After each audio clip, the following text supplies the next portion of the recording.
All right, and replacing this controller, which is down at the bottom there by the pedals, of course you'll first remove the battery, and then as you look inside where the battery was, excuse me, you can see that there are some 3mm Allen bolts. Okay, you can see that there are some screws on the outside and some Allen screws on the outside there, and those are the ones that, if I can get this to, those are the ones you're going to remove, the 4 outermost Allen screws to take this out. Okay, once you take these 4 screws out, this will come out. Have to warn you about a couple things. Number one, 3mm Allen head screws are what you need for the 4 screws on the 4 corners to get this out. And be careful, because there, at least in mine, there was a residual charge.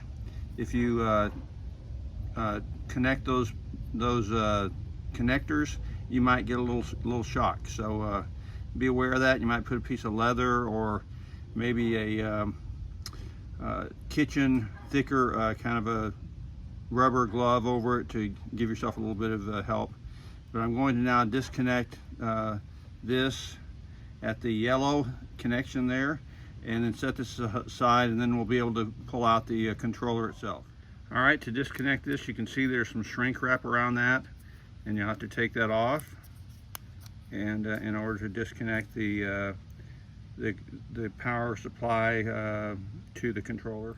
All right, underneath the where the connection for the power supply was, you can see here I've disconnected it, and underneath there is going to be where the controller is. Have to pull out some of the foam that makes it probably where it won't rattle, and maybe it's more stable, in order to get it out. Okay, this is what it looks like when you pull out the foam, and you just then pull out the controller. It was a little bit hard to get out the foam. I had to use a pair of needle nose pliers to get around it. It's just that it's in there, and sometimes your hand may be too big to get into it. But this is the controller now that we're going to have to replace. All right, well, to get this out more easily, we want to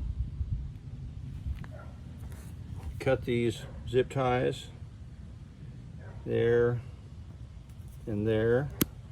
Be careful not to cut the actual wire, but just the zip tie. And one more zip tie is actually kind of hidden behind the sprocket right here, and we'll cut that off as well. Here you'll notice, once disconnected back to the electric motor back here, you'll see that it's color coded red, and you'll match it with the red inside the other socket when you replace the new one. Okay, this is looking at the new controller right here, and just looking primarily at the connectors. You'll see that can only be installed one way, and that shouldn't be hard to match back up. There are 2 yellow connectors here. They're both yellow, but they are different sizes, and I think just as long as you pay attention to the size, and of course pay attention to these little bitty wires that you have to insert in. Make sure you don't press those over as you're trying to press it on. So make sure you get a good connection, and all your male plugs on the other side are straight. All right, there's one more zip tie down here that we haven't gotten. We'll have to get this disconnected before we can pull the wires out of the old housing. Well, I cut the one there, and I'm going to cut that, and it will lead us up to this connector right there, which has to be disconnected. Again, you can see that this is color coded. The blue one is coated on both sides, so you'll match that up when you put the new one in. All right, this is the way it's looking as I'm starting to reattach the new controller. One of these wires was really short, the one that leads to the magnetic pulse or rotation counter onto the pedal. So I had to use a pair of forceps. Hopefully you can see those. Yeah, forceps to hold the wire while I reattached it. That might be a problem for you. Here I've fed the largest of the attachments, the sockets, through, and I'm about to reattach the primary lead to the motor in the back. Okay, reattach the primary lead. There's a couple of kind of false settings that seem like it's all the way in, but it's not. Push it all the way in until it's I guess about a 1/4 inch from this marker here. Okay, as you're trying to reattach these, most of them are going to have a arrow. If you can see that by my thumb, there's an arrow there, and then there's an arrow up on the other one. So match those two arrows to make sure it's aligned properly when you put it back in. Okay, and reattaching this lead, you'll zip tie here, here, and here. So those 3 places, I think it'll be pretty plain to you how to zip tie it. Okay, we've got pretty much all the connections back except the main connection, and we'll have to do that and then put back in the foam padding to cushion it. We reconnected our connectors here.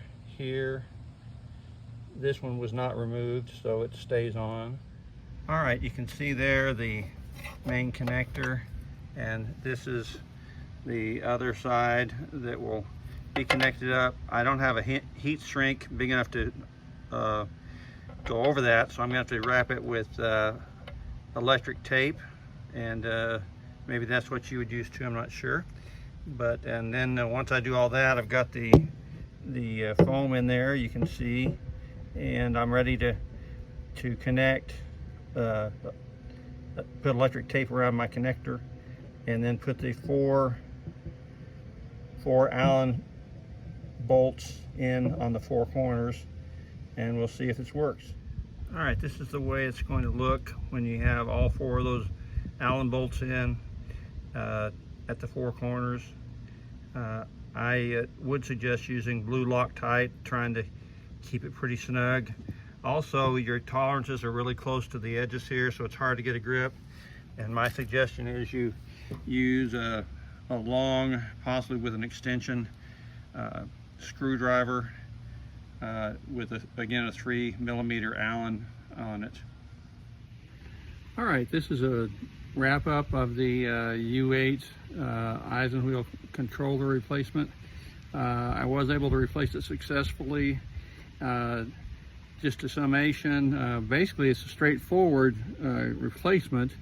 The difficulty is just the mechanical difficulty, that is getting your hands in small spaces, getting the right angle on a 3mm Allen bolt inside the battery container case. That is the case where the battery goes, not inside the battery. But those are the major things. That it's really just take out the old one, plug in the new one, with the steps that we've shown you here. But it is pretty tedious, and especially if you get in tight places, it's hard to get things around. I ended up using a forceps to hold one of the controller connections so I could get it connected. Make sure those pins on the matching on the male side of the controller's connections are straight, and that she didn't bend any over. I did that once and had to go back and re-examine it. So, but just took a ride on the bike. It's working fine. I hope this is helpful to others that want to enjoy their Isinwheel U8.